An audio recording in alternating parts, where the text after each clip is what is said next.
Thank you for listening to We Have Ways of Making You Talk. Sign up to our Patreon to receive bonus content, live streams, and our weekly newsletter with money off books and museum visits as well, plus early access to all live show tickets. That's patreon.com/WeHaveWays.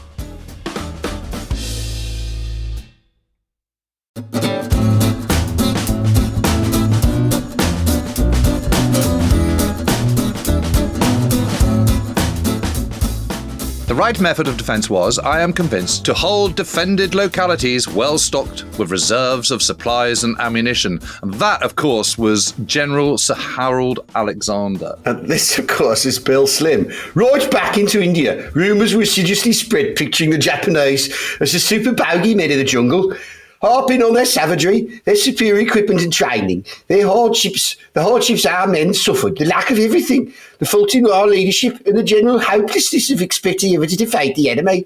It was an insidious gangrene that could easily spread, whether morale went up or down, and with its hope of victory was an issue that swayed in the balance. I mean, he's from Birmingham, right? Do that. Well, you know, he's from Birmingham.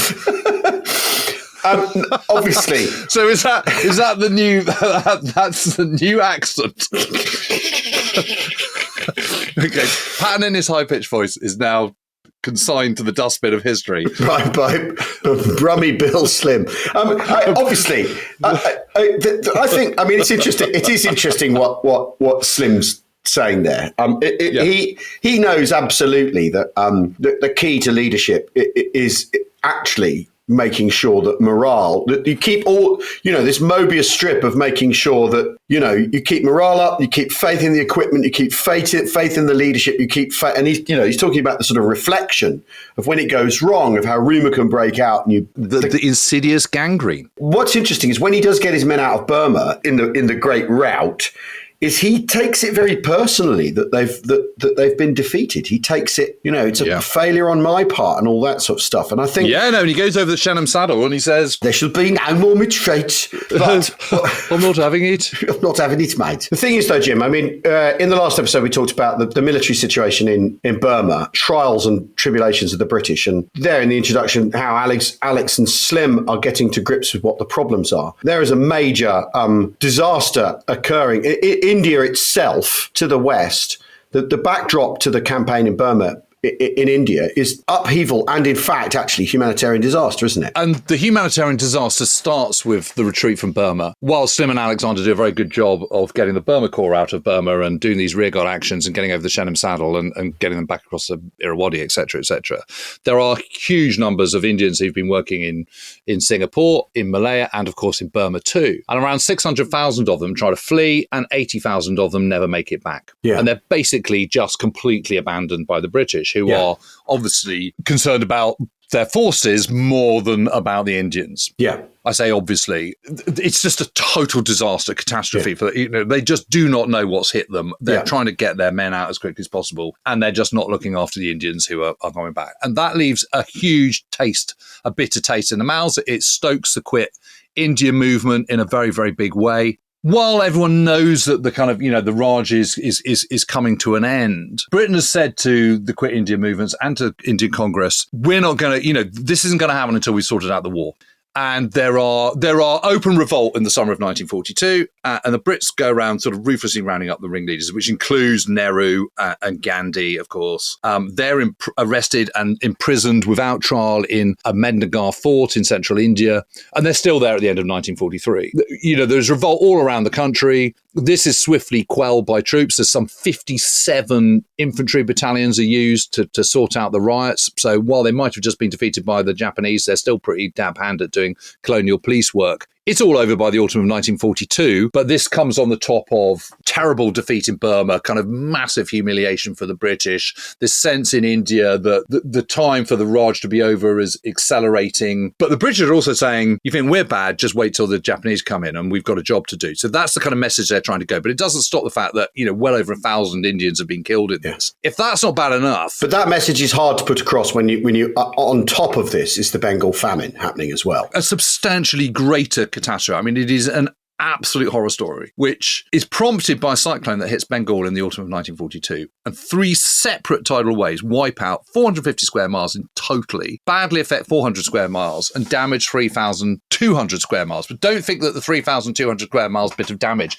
is kind of, is somehow lighter. It's a catastrophe because the vast majority of the 10 million Bengalis that are operating and working in agriculture only have, a couple of acres to their name. So it's hard enough to kind of eke out a living just on that.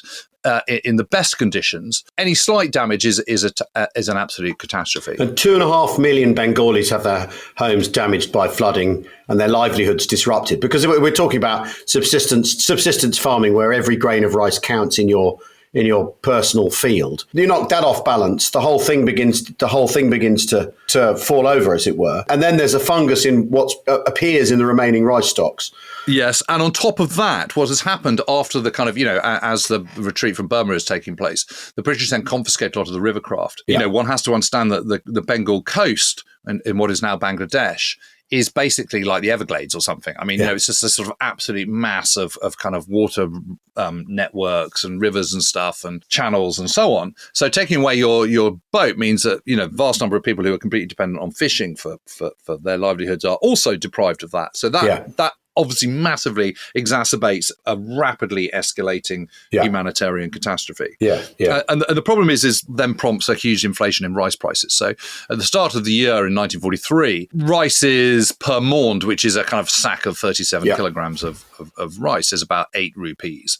But by early 1943, that's risen to 21 rupees. And by August 1943, that's 31 rupees. So kind of almost 4 times amount. And that's, so people are starting to starve to death. And as you start to starve to death, also your ability to withstand diseases gets worse. And obviously there's lots of them around there: typhus, typhoid, hepatitis, dysentery, malaria, etc., starts to take root. So suddenly, it's not hundreds of thousands of people dying, it's actually millions of people dying. And it's still hugely disputed how many people are killed as a result of the Bengal famine, but we're talking at least 3 million.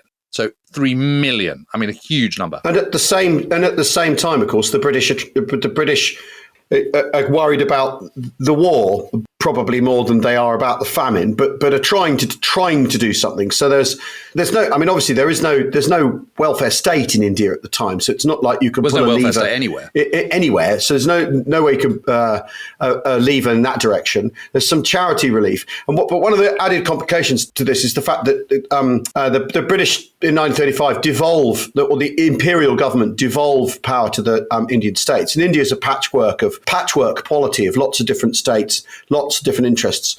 And they in 1942 have thrown up trade barriers between one another. So rather than being a single India trading area, you've got everyone looking after their own patch, as it were, because obviously they're being protectionist because they're worried about the effects of famine and they're worried about what might happen to them. And this means getting food into Bengal is just that much more difficult. So WeHaveWays then in the summer of 1943 has to threaten legal action and indeed military action to ensure that these states start sending food to Bengal. And by August 1943, substantial amounts of food are flowing into Bengal, but of course it's too late. The cyclone happened in the autumn of 1942. It's now 10 months on, and people are starving. Now, by the end of 1943, the situation is starting to kind of stabilize. It's starting to lessen, but you're having this military catastrophe alongside this humanitarian catastrophe. Yeah. From a British point of view, you're trying to turn things around and make sure that Japan doesn't overrun India, personal reasons, so you don't lose the jewel in the crown and the Raj and all the rest of it, but also so that Indians aren't succumbing to Imperial Japan. So there's an awful lot going on. It's just a terrible, terrible time to be in India at this particular moment. It does make it very hard. It makes the case hard for continued imperial, one way or another, doesn't it? For a continued imperial project. And even with all these complications politically, you can see why this is the end of empire. The Indians are trying to be persuaded that once we've got the war out of the way, we'll address your concerns. And if you're in the Quit India campaign, if you're a Congress party guy, you're going, well, look, it's happening. Even the war ending won't be soon enough because of the disaster that comes with British rule. You can completely see that. It is interesting that this is the backdrop to such emergencies of every kind imaginable in India at this point in the war. That you have a humanitarian disaster and a complete military crisis coinciding, and that nevertheless the thing staggers on. They're able to carry on and... Well, yes, and let's not forget that in China, we're talking not 3 million Chinese dying. We're talking 20 or 30 million Chinese dying as a direct result of Japanese rule. So there is, when Slim's trying to kind of inspire the men, whether they be Gurkhas, Rajputs, Pathans, Keralans, or whoever they are, and indeed British, to fight on, that is why they need to fight on. They need to fight on to stop the Imperial Japanese sweeping into India and making life substantially worse than it already is. Well, and that's the key point. Which is, if you're looking at this from an Indian historical perspective, the war isn't in the story, as it were. That the famine might be, and that the partition is then the next actual event, as it were, that's worth worrying about or focusing on in Indian history. The war is a sideshow to this sort of stuff, actually. Yes, but it doesn't alter the fact that regardless of the catastrophe of the Bengal famine, regardless of the Quit India movement, there is an imperative for the Allies, Americans and British and Indians, at this time, at the end of 1943, to defeat the Japanese. And the Chinese. The Chinese are always the end of that list. And as you said just now, in human cost, it's the Chinese who are at the top of the list. At the top of the list. And so that there is this very peculiar political blend, and obviously, as a result, historiographical blend that goes with these events. Because if you're Chinese and you're listening to this podcast, you're thinking, oh, great, you've mentioned us now. Thanks very much. You've finally got round to including China in your list of catastrophes. Okay, so Slim is with all this going on and all this legacy and all this sort of stuff swirling around. Slim is holed up north of Calcutta. Well, he's the burden on his shoulders is even greater because of this, because the challenge that he now faces militarily is even harder because of what's been going on, the catastrophes that have been going on in India. So that makes his job even harder. But one of the things that he's very, very sure of is that he doesn't want to be, sweating in the slums of Barrackpore, north of Calcutta. It's a difficult place to get to, a difficult place to get out of. There is this airfield at Barrackpore, but he wants to kind of sort of move much more into kind of sort of north Bengal, where he's closer to both fronts, the northeast front up around Imphal on the Burma border, and also obviously down in towards the Arakan as well. So he decides to move to Comilla and gets himself into a pretty kind of regular routine. And he's very much cut from the kind of Monty school of kind of, there's no point being overtired. You need to, a commanding general needs to command and not kind of sort of fuss around. And he says, generals who are terribly busy all day and half the night, who fuss around, posting platoons and writing march tables, wear out not only their subordinates, but also themselves. He's basically an early to bed, early to rise general. Up at 6:30, go through his important messages at 7:30 to 8, breakfast with the air commanders and main staff officers, 8:30, morning prayers, which is the intelligence brief, main events of the day, early to bed, That's how he does it. And actually, it's interesting, isn't it, that at Comilla, he is surrounded by his other senior commanders, his air commanders. And I think after the break, let's take a break now, and after the break, airpower, which is such a crucial part of the Allied victory in the Second World War, full stop, and not least here in Southeast Asia. We'll see you in a second.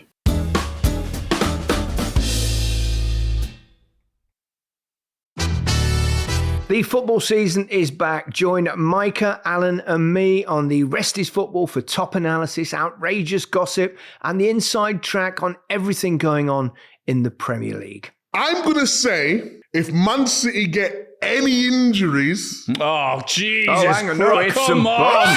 We haven't even got to Man City yet. Just what are Arsenal going to do? And if they get that striker in, I think they'll win the league. Hold on, you've just done exactly the same as what I've done. You've just said about if Man City get a lot of injuries, then Arsenal will win. What the has that got to do with it? I will, of course, be on Match of the Day. You're on, Alan, aren't you? I am. And Mike is not. Mike is because you're doing Sunday, aren't you? Yeah, Super Sunday. What's happened? I thought you were on with us. I can't work Saturday, Sunday. I'd be 2 days working. I'd be knackered. It's even wrong. I can't do both days. What am I listening to here? I can't do Saturday and Sunday. Sitting in a room with you two idiots for 12 hours doing match of the head a wobble, will you? You can't work Saturdays and Sundays. Oh, no wonder his career petered out.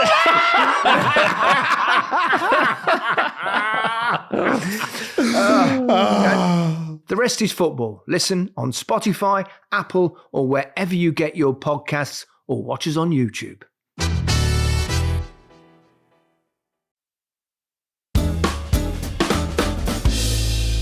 Welcome back to We Have Ways of Making You Talk, our Burma 44 series, part 2. Jim touched on where we're going now, which is the question of air power. Now, of course, Monty's first rule of warfare is to win the air battle. I mean, he published many sets of different first rules, but his first rule is always win the air battle. And I think first rule. That is very, very interesting because it's Slim's too, isn't it? And they're oft compared, these two, but they basically have got the same essential approach to how they're going to do this. And I think what was very interesting yesterday, where we were looking at Slim's formulations for so much of this stuff that these guys come up with, it's like truism. Well, they're meant to need to be well trained. They need to be confident in their equipment. Yes, it's slightly no shit Sherlock. Yeah, exactly. And very often you sort of there's that story about Paul McCartney when he first took acid, and the thing he came back from it was there are 7 levels, and no one knew what he meant, but that was it, right? It is a bit like the Wizard of Oz, isn't it? You get back the curtain, and basically the advice is make sure the men are well trained, make sure their morale is good, make sure they have confidence in their equipment. Kind of like, it's the 3 M's, right? Method, motivation, morale. Of course, you need to win the air battle, and I think yes, but I think what's happened is that the British effort in Southeast Asia, in Burma and India, rabbits in headlights. They're just so scrambled. You see this a bit in May 1940. When the catastrophe is happening in France. These leaders are just it's so unexpected. They just can't get any clear space. They can't think, and they don't know how to stop the rot. And Noel Irwin arrives, and he knows how to send infantry battalions in supported by 25-pounders. Yeah, and that's not working. And there's not enough time, and the situation's too fetid and stinky and hot, and the challenges of infrastructure are too great. And what it needs is that monsoon in the summer of 1943. Yes, to call everyone to just sort of everyone to just sort of draw a line, just think about it, and it needs some clear thinking, and some calm thinking, and that is what is provided by Slim and by the arrival of Mountbatten, who is untarnished by what's happened before, and can look at these things completely afresh, and who is, after all, a combined operations man. I mean, that's you can talk about Mountbatten's weaknesses, but his strengths are he's an air, land, and sea man. Yes, and he's used to dealing with. He's a tri-service guy. He's used to dealing with everyone. Tri-service, and he's used to handling high-level command and being charming. The air power questions are subtly different to the ones in Europe, after all, because we're not talking about trying to maintain a strategic bombing campaign. We're not trying to talk about drawing drawing Japanese fighters out to defend Japanese fighter factories. It's a different game, and it's a different. The core thing is what Slim's trying to achieve, and it goes back to the Alex quote at the start, which is defended localities well stocked with reserves of supplies and ammunition. What you're trying to do, and it's very interesting that Alex says that as well. Localities. He's not talking about places. Or fronts. He's not talking about towns. He's not talking about choose a locality, turn it into a fortress, and get the Japanese to come and fight you there. Themselves down. And the only way you're going to be able to do that, those well-supplied places in this sort of terrain, is air supply. And the only way you can send a Dakota out to drop parachute supplies, which is unarmed, of course, is if there are no Japanese aircraft in the sky at all. Yes, and the key to this is that what they've realised, what Alexander's realised, and indeed Slim, is that they've been shocked in 1942 by the speed with which the Japanese are moving through the jungle. The reason they're moving so fast is because they're so lightly equipped. Yes. And the reason they're lightly equipped is because they're intending to half-inch it from the people that they're capturing. So if you deny them that, they very quickly run out of ammunition and they run out of food. And so they're really in trouble. And then they're in massive trouble. Their aggressive, attacking, offensive success depends on achieving that success very quickly in the kind of first 24, 48 hours. And if you can deny them that, then you've got a very, very good chance of fighting back. But you obviously have to maintain your own supplies. And the way you do that, of course, is by defending a locality, which is supplied by air, as you point out. And that's the key thing. Well, it's interesting, isn't it, though? Because the British get blitzkrieged, as it were, twice, don't they? In 1940 and then in 1942. But actually, what blitzkrieged means in both these instances is the enemy doing something that you haven't accounted for, that's unexpected, and as they talk about, that gets inside your decision loop, inside your OODA loop. And the Japanese, this is how they do it, by traveling very, very light. They're not a big mechanized thing. The idea is they sort of locust-like move from supply dump to supply dump to keep themselves going. But that's it. But the fact that the British haven't accounted for that is how the Japanese are then able to get inside them and defeat them in the way that the way the Germans are doing that with petrol stations in France, for instance, is how they're able to get inside everyone else's, and Bowser's coming up with jerry cans. It's really interesting because in the end, in neither instance is there any such thing as blitzkrieg. It's actually your own inability to reason with what the enemy are doing rather than the enemy's ability to beat you. Would you agree? Yeah, completely. But you now know what you need to achieve, but how are you going to achieve it is the challenge in the autumn of 1943. Yeah. And it needs a rethink, because what's happened is, because Burma has been treated like Malta, as a sort of, not as important as the home front, obvious reasons. Yeah. And so therefore gets the B list. And so what that means in 1943-42 is Hurricanes and not Spitfires. Yeah, yeah. And the fatal flaw of the Hurricane, as we've said many, many times, is its slowness to climb. Yep.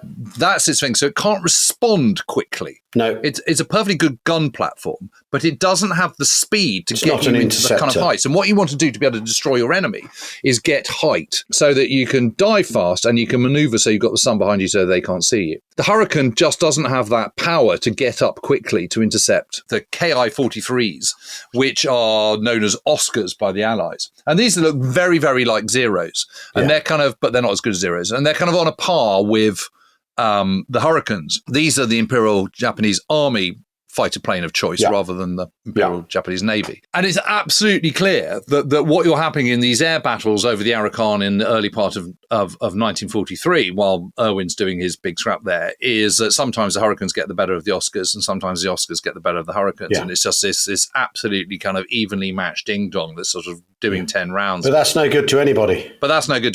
And it's also clear that the Japanese are quite stretched. They've obviously got operations throughout the Pacific. They've got operations in China. They've got, operations now in Burma. And as far as they're concerned, they've conquered Burma, they've conquered Malaya, they've conquered Singapore. They're not interested particularly in going any further in the autumn of 1943, although plans are afoot for that, which we'll discuss shortly. What they really want to do is just hold what they've got. So there's a limited amount of air power which has been allocated to the Burma Area Command, the Japanese Burma Area Command, which gives the British or the Allies a great opportunity if they can get some Spitfires over. Now, Spitfires obviously very precious and all the rest of it, so they don't have that many, but they do send over enough to equip 3 squadrons to start. They're Mark 8s? They're Mark 8s that come over. And these are, they're basically the same as Mark 9s. There's not much in it.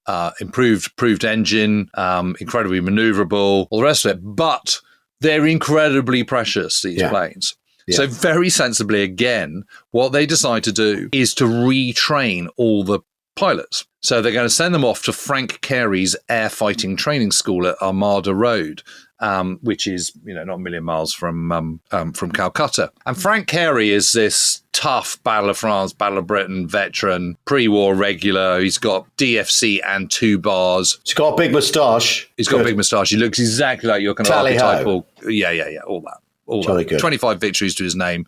And he sends every single fighter pilot that's going to be equipped with Spitfires is sent to a 3-week intensive training course. When you're up there, you win. So that you're super trained, and you're super trained in the very latest battle tactics, and making sure that you give your enemy as little chance as possible to shoot at you, while maximum amount of chance to shoot back at your enemy. It's a really, really sensible idea. And at the same time, they're also putting down, they recognize that there's need for much better ground control. The problem is, of course, it's jungle. So how do you do this? So what you do is you set off these wireless observer units. So these are at 20-mile intervals dotted around the front. They're putting in a radar net across the territory they hold.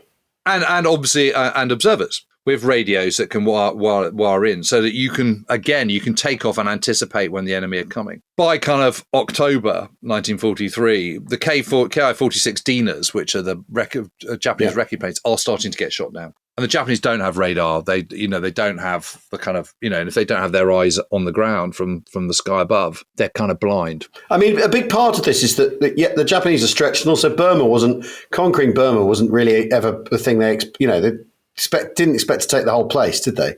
Rangoon, maybe, bugger up the British imperial supply lines, but it's a sort of too much winning situation. Again, it's kind of analogous with the successes the Germans have, where they end up with just too much stuff to handle. From the Combined Chiefs of Staff point of view, and the Allied war leadership, air power in Southeast Asia takes on sort of greater importance after first the Quebec conference and then the conferences at the end of 1943, because originally for Quebec, the idea was that you would have these series of amphibious operations that would then leapfrog down the Arakan coast and down into kind of southern Burma on the western coast of Burma. But obviously after the Tehran conference at the end of November, beginning of December 1943, those are all taken away.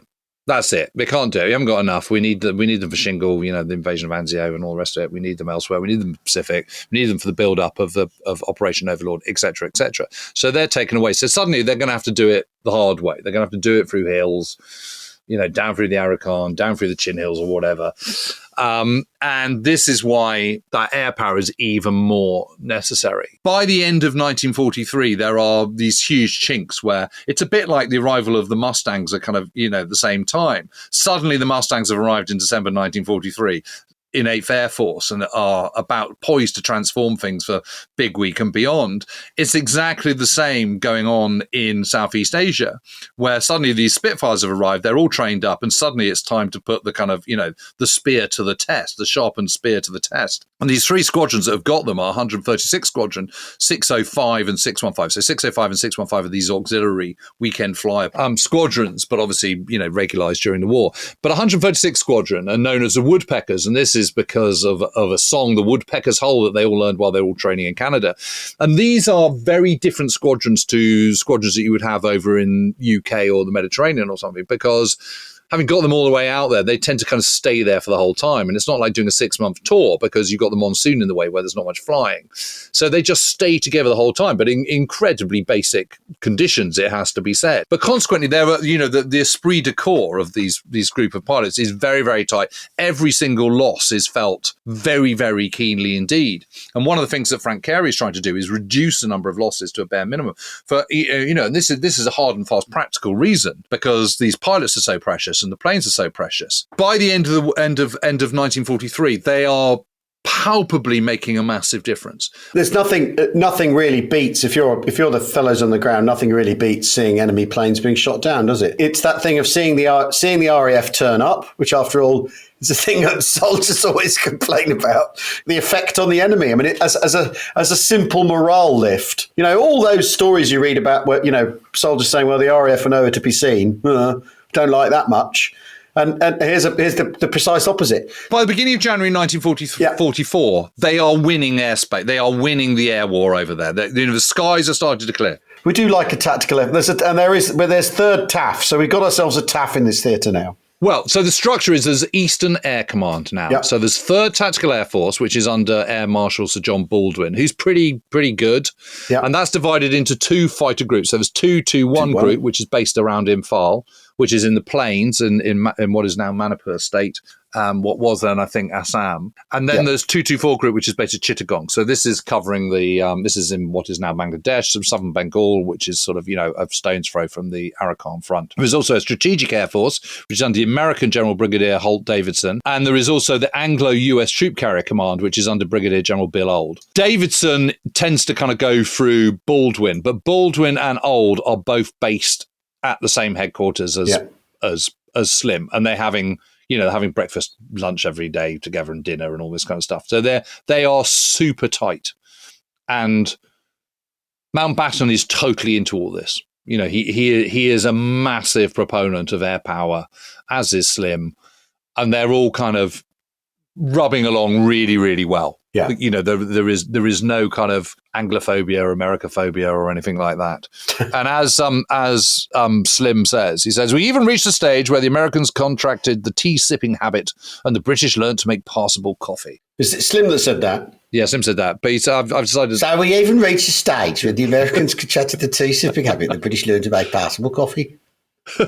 Impossible coffee. So by the beginning of 1944, you've got better trained troops. Everyone's trained. Yeah. You've got morale improving. You've got cases of disease plummeting. You've got infrastructure and roads to the front improved, vastly improved. And you've got an air command which is clearing the skies of the Japanese and enabling you to then put your theories about holding localities to the test. Yeah. But there is one other really important thing. Yeah. And that is armour. Yes. And the tanks that they've got so far have been kind of mainly Stuarts and old light tanks and haven't been very effective. One of the key players in this is Major General Frank Messervy. And Frank Messervy is a bit of a dude. And he's formerly commander of 4th Indian Division, I think, in East Africa, and then in North Africa before Tuka. He then gets promoted to take command of the 7th Armoured Division, the Desert Rats. But he's one of the fall guys in the debacle of the Gazala Line battles in late May, early June 1942, and indeed the catastrophic loss of Tobruk on the 21st of June 1942. You know, heads will roll, it's his. Messervy is really good. You know, he's one of the better generals. He's dynamic, incredibly charismatic, great sense of humor, absolutely has a very, very clear sight of vision of what needs to happen. And I think what's really interesting, we'll talk about this a bit more when we get up to kind of, you know, the Imphal battles, is that, again, by this is kind of sort of a year, 18 months after the kind of catastrophe of Tobruk and Gazala and the sweeping out of the old and bringing in the new. The same sort of thing is happening in Southeast Asia. All the cruddy generals, they've been weeded out, and suddenly you're starting to get really, really good men. And they're being handpicked by Slim, who's seen them all, knows them all, talks to them. They're all infused with the same mindset, this excitement, palpable excitement of the potentials of how to beat the Japanese. Well, yes, a problem-solving attitude rather than, oh, God, we're stuck, which is what on earth do we do? Because Messervy's very interesting in this but the feeling is that the Stuart is the only thing that will work in the jungle. And it did do very well in Burma in the retreat, that it's been a successful AFV. And really, but up to this point, the Indian army's had carriers and honeys is the extent of its armour. But he's saying being the same as Stuart's, but I think what's really interesting here is also is Messervy knows getting cutting edge armour is going to be very, very difficult. But there's plenty of stuff that's redundant for a tank theatre. But perfect for the jungle. But perfect for the jungle because it isn't a tank theatre.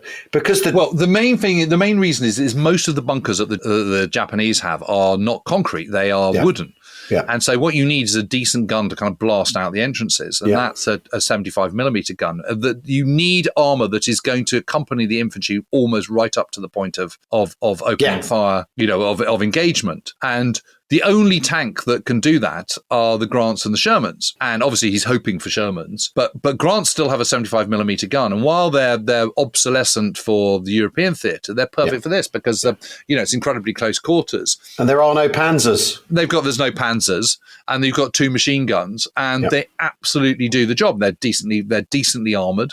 Yeah. And the Japanese do not have an anti-tank gun that can cope with Grants. Or indeed Shermans. Yeah. It does have one that can cope with honeys, Stuart/honeys, but not Grant/Lees. One of the jobs he gets when he comes back to India is director of armoured fighting vehicles. He's absolutely appalled at the lack of kind of decent armour and the complacency and unimaginative thinking. I mean, who would have ever thought it in the Indian Army at this point?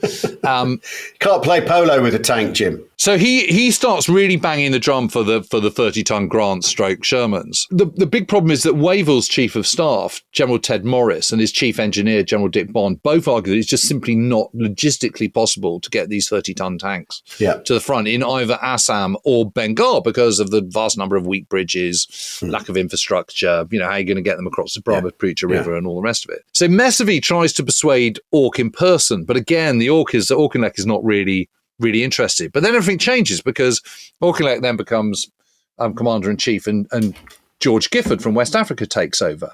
Yeah. And so Messervy tries again. And he has a one-on-one with Gifford for a whole hour where he talks about his theories. And Gifford says, look, okay, I'll tell you what, I'm going to give you 1 Sherman. And if you can get it to the Assam front safely, then I'll reconsider this. And he does. So Messervy goes, okay, I know, it's pathetic, isn't it? It's not a scientific test. It's a troop. It needs to be. Can you get a troop of tanks to one? Like one tank. That's obviously a thing you could pull off, isn't it? Because you'd pull out every. I know, and he does. But so it's the whole thing's ridiculous. It should be. Can we get a troop forward, or can we get a squadron forward? Because that's what you're going to need. Not like it's just. Well, anyway, so you get. Well, I agree. But anyway, he gets his Sherman to Imphal. Yeah. Without any hitch whatsoever. Yeah. I mean, whatever happened to it, who knows? Yeah. And so Gifford is persuaded. Of course, they then pull strings and get all these things. And of course, what they get is Grant's / Lee's rather than Sherman's. But as we've already discussed, that's absolutely fine. And then in July 1943, Messavi leaves his job as Director of Armoured Fighting Vehicles and takes over the 7th Indian Division at Slim's urging. This is one of his, and again is gets sent forward and also talks to Slim about making sure that when they're in the Arakan, they need an armoured regiment at least of Grant's. So the 25th Dragoons is kind of trained up at Ranchi and sent down, I think, by November. And I love Messavi. He's such a brilliant person. And he's going to be such an important character in the next episode we're doing on the Battle of the Admin Box. But when he takes over 7th Indian Division, it's absolutely brilliant because he addresses all his officers in the Rupa Sri cinema in Ranchi. And he says, I can claim to come with you with an unrivaled reputation. It has been said of me, and I feel sure it's true, that I have the distinction of having lost more tanks in one afternoon than any other general on either side throughout the war so far. But he then goes on to explain exactly how he's going to train his infantry in the 7th Indian Division and get them to train to operate with tanks and how they're going to transform operations in Southeast Asia. And it absolutely electrifies the cinema, and everyone just, when everyone's sort of seeing there is no way forward, suddenly there is this clear path, there's clarity. We will fight backwards towards our own people, and in doing so, we'll destroy all the Japs between us. So again, this is the idea of the attritional fighting retreat. So you get the Japanese to attack you, you fall back, attriting them all the time, get to a point where you can be massively reinforced, and you can then counterattack against a much weakened enemy. It's the same principle of the Germans, actually, their point of kind of getting the Allies to attack, overextend, and then counterattacking. It's the same. Yeah. It's the same principle. It is an astonishing transformation in a pretty small period of time. But of course, the proof is going to be in the pudding. But there is one other thing that I think is really important, worth mentioning: intelligence. And obviously, aerial intelligence is really important. There are code breakers. There are people listening to radio as well. But there are also the V-Force, and the V-Force is sort of irregulars. They're commanded by the British, but these are using locals to do a lot of the work yourself. And, for example, there is Ursula Graham Bauer, who is an anthropologist who's been working in Nagaland before the war, who befriends the Nagas, who are, ostensibly headhunting tribesmen. And she wins them over and gets them to work against the Japanese. But down in the Arakan, there is the V-Force, which is commanded by Lieutenant Colonel Ian Donald and several kind of subunits under him, including Captain Anthony Irwin, who's a terrific character. He's the son of Noel Irwin, cut from a completely different cloth. V-Force is very much the eyes and ears of the British effort in Burma, and most of the people they recruit are Muslim. They're Muslims, what are now Rohingyas, who've settled in Arakan 200 years later, who have been on and off constantly, intermittently fighting the Hindus, rather, who are known as the Moor. And as recently as 1941, there's a civil war in this part of the Arakan. Now, the interesting thing is that the southern half of the Arakan is mostly Moor, whereas the north is, the closer you get to kind of Bengal, which is now Bangladesh and mostly Muslim, obviously, are mostly Muslims. The Muslims help the British because the Moor in the south of Arakan are hating the Japanese. And they hate the Moor, so they hate the Japanese too. And of course, the other thing is that the Japanese, of course, treat them all really, really badly, whereas the British actually treat the Muslims up in the Muslimen pretty well. The Muslimen also have these people that are recruited into V-Force have this incredible capacity for remembering detail. They just provide incredibly accurate reports on numbers of troop movements and where they are. And it's all a bit pidgin English and kind of pointing, it's by the kink in the river where the big stone is and all this kind of stuff. But as long as you can decipher that, you've got really, really accurate details. And it means that they've got a very, very clear picture of where the Japanese are most of the time. Well, and by the same virtue, the Japanese are having their reconnaissance aircraft shot down, so they don't know what's going on. So they don't know what's going on. But so V-Force is one of these things. It's often told as a kind of sort of an adjunct, but actually it's a really, really important part of the effort. Yeah. And again, the V-Force is coming to influence at a really, really crucial moment. Yeah. And it is another cog where the individual cogs are adding up collectively to much more than their individual parts. Yeah. So Slim's plan for Burma then, with all these elements in place. So we've air superiority on its way. We've got the tanks coming. We've got good intelligence. We've got the measure of the Japanese and how to fight them. What's he going to do? Well, all amphibious operations, of course, have been abandoned. So his plan for the beginning of 1944 is to move overland with 15 Corps into the Arakan. He's hoping that Stilwell's Chinese will, after all, go back to Myitkyina, up in the northeast. There's plans afoot for another long-range penetration by Wingate's Chindits, and then an advance on the main front in Assam by 4 Corps into towards the Chindwin into northern Burma. So that's the plan, and then sort of see how it all pans out. And at the beginning of January 1944, fighting is starting to go. It's gone from basically the beginning of December, really. So you've got 5th Indian Division near Maundor, which is on the west coast, and there's this spine of the Mayu Range running kind of inland a little bit from the western coast of the Arakan in northwest Burma. And 5th Division is on the western right-hand side if you're looking south, and 7th Indian Division under Messavi is on the eastern side of the Mayu Range. They built this road over the range. Kind of there is a road, there's a track across to the north, right on the border, but this one has been hewn. It's called the Ngekyedok Pass, or the Okidok Pass, as the British call it.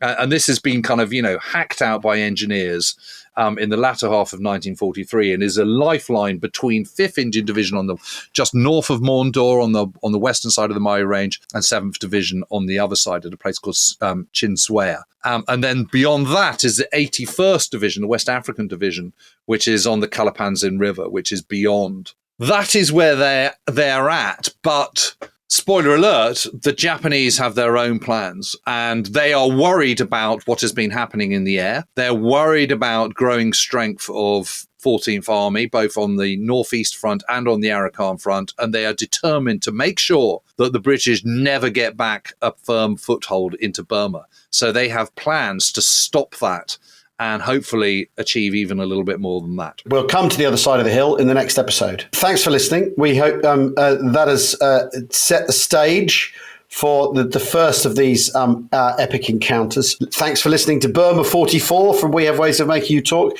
If you're tired of the adverts, or if you're just in a hurry, basically, then you can subscribe to our Apple channel. Go to officer class level. There, it's curated for you by subject as well, so you can pick and choose what you want to listen to in terms of subjects, or join our Patreon. Why not? Where bits of We Have Ways Festival, the last festival that we did this year, only 4 weeks ago, but it feels like a lifetime ago now because it was such a sort of mad swirl of an incredible weekend. That stuff will start to be appearing on the Patreon. The talks and stuff from there, panels from there, will be appearing on the Patreon soon. Anyway, and if you want to actually see Al and I on screen, then you can see us on our new YouTube channel as we gad about Normandy, called World War II, WW2 Walking the Ground. Check that out as well. Yeah, they were great fun to do, and judging by the reaction, they seem to be fun to watch. But thanks for listening, everyone. We'll be back with the Japanese plan at the start of the next episode. Cheerio. Cheerio.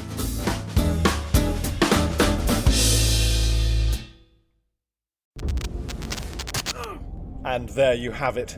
Dr. Al-Bamawi is not responsible for the death of Lord Harmson. British Podcast Award nominee for Best New Podcast. We simply must ask ourselves who planted the idea in Lord Harmson's head that he was stung by a bee. Who was in the hospital garden that very morning to do so, and who was sleeping with his wife? British Podcast Award nominee for Best Fiction. Dr. Sir Michael Winstanley. Please. British Podcast Award nominee for the Listener's Choice Award. Officers, take Dr. Sir Michael away. Show him to his cell. He could do with a lie down. He's been a busy little bee. Oh, please. Okay. Oh my god. Oh my god. What? It wasn't recording. Oh, what? Stupid mic. Everything okay? No. Why not? The adventure didn't record. We only have the end. But that was the best adventure yet. Yeah, I know that. From Goalhanger, the breakneck series Gen Z is hooked on, says The Times. Oh, okay. Got it. Let me hold your weight. Okay, well, I'm going to do No Carb November, so I might be a little heavier than usual. Shut up and get on with it. Very funny, mildly sweary, and hugely popular, says The Guardian. Okay. Oh, I'm on. Excellent. All right. Not that bad. No, not at all. Sherlock & Co. The Adventure of the Red Circle begins Tuesday the 20th of August. Catch up with the show now wherever you get your podcasts.